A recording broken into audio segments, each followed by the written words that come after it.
Giêsu lâu chun nay si lệ tu xin na ti riam ti thay lâu dùng tôi ra ngõ lung tung na gắt ta lâu các bác là kề khi vang tung râm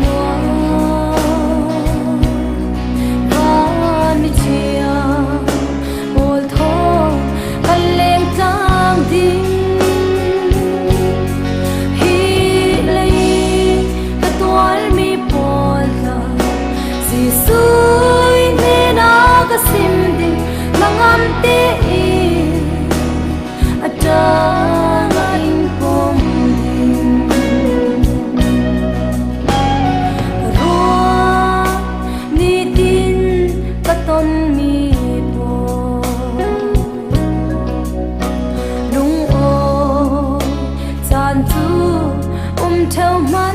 xe về lâu tê a ria xiết ninh hana sum pi ni run nói xa trao di suy na ngầm na kinh cắt nê mà xa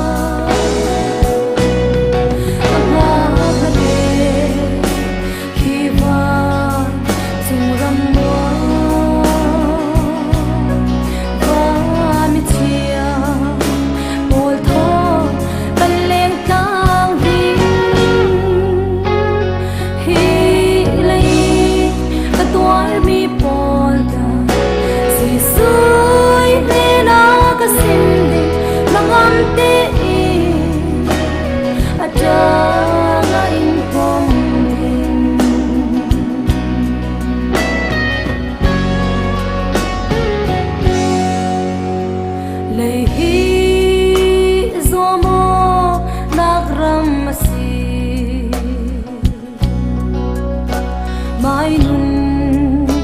thapi zomo antam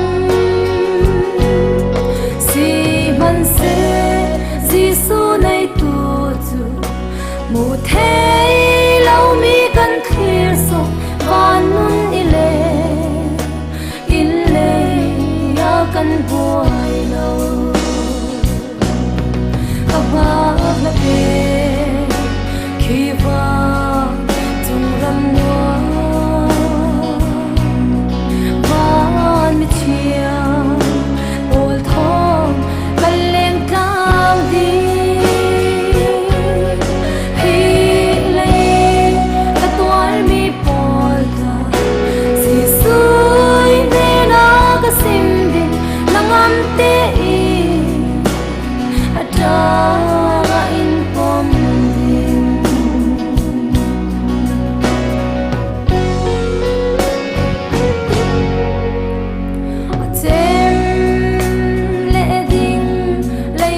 sahi mu suam nau ta nak tong man ding van tak sa in kheng te ka chun lei hi